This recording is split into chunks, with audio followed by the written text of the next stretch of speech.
Hello! In this video, I'm going to show you how to change the owner of files and folders within Google Drive. If that's why you're here, keep watching. Okay, picture this. You and a colleague are working on a project together, and he creates a Google Drive for both of you to store your common files. However, after a few months, something happens, and you are transferred to another team. Your colleague needs to control all the files in the drive, and it has become a hassle to contact you every single time he needs to change permissions for someone. Plus, you don't need those files anymore.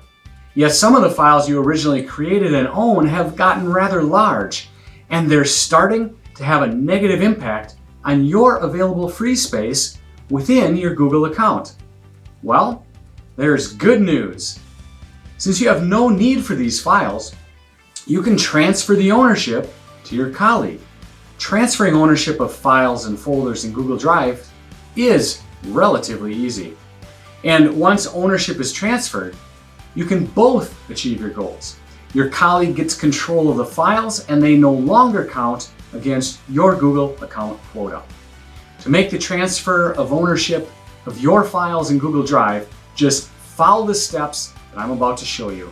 As a reminder, you are the owner of the files that you create or upload into your drive or a shared drive. To be able to change ownership, you must first share the folder or file with the person to whom you want to give ownership. Instead of trying to describe the process here, let me go to my computer so I can show you step by step. Okay, you need to start off by going into Google Drive at drive.google.com. Then the first step is to find the file or folder that you want to share. So today I'm going to work with project details. So once you've identified the file or folder, there's several ways you can start sharing. The first way is to simply click on the file or folder, and when you do, this share icon will appear up here. So I clicked on important information and I've got this share icon. If I click on project details, it's very similar. The share icon shifts places a little bit, but it's here in the upper right. The second option while looking at this list is to simply right click on what you want to share, and this menu pops up, and then you would choose the share item right here.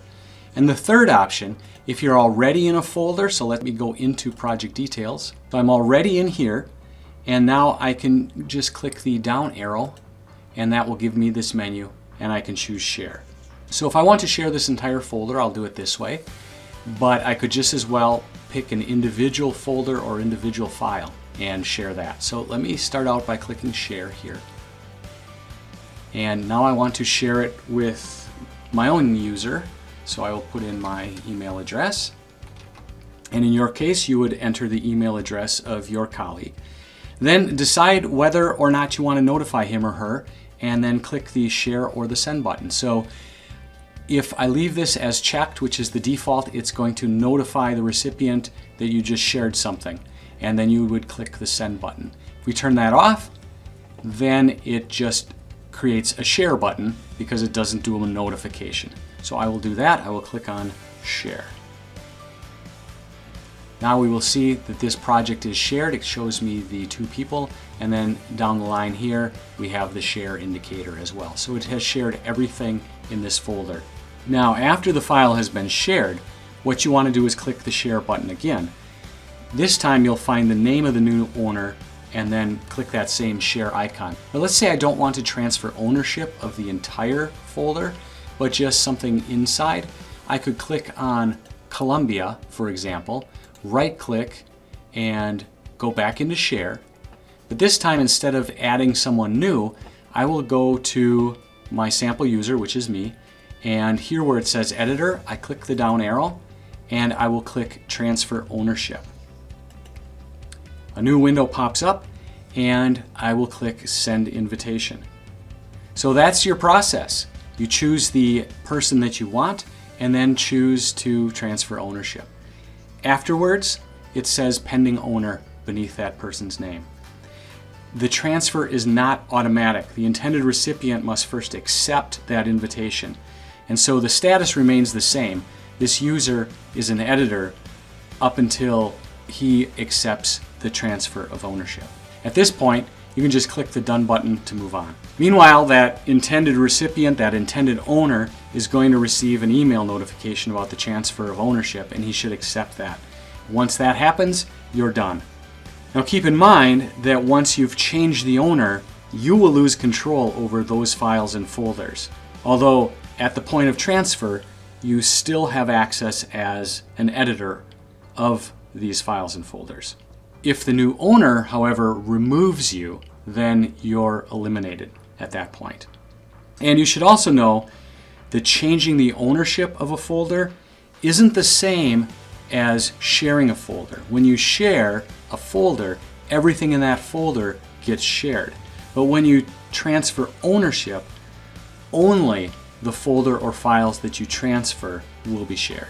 So what do you do if you have a lot of folders to change ownership of simultaneously, or a lot of files? You can click. So I want to share Discovery, and then I hold down the control button and Endeavor. And let's say I want to share or transfer ownership of README. So I click those three, and then I can come into the share again. The recipient is already the editor here, so I can come into here, choose transfer ownership, and send the invitation. And now this person has been invited to take ownership of these three items. So you can select any number of files or folders by holding down the control button. And after you've made the selections you want, transfer ownership of all of them at once. Well, that's it. Once the invitations are accepted, you will have successfully transferred the ownership of your files and folders to your colleague or friend or family member or whomever. Since anyone can have a free Google Drive account, you can potentially transfer files to anyone. All you need is their email address and their willingness to accept the transfer. If you find this video helpful and you would like to be notified of my upcoming videos, please subscribe to my channel. I would really appreciate that. Most of the time, I talk about issues that are important for business. That's because I believe that every legitimate business deserves to be found online by their prospects. Your business deserves to be found online, and I will help you get there. Thanks for watching, and have a great day.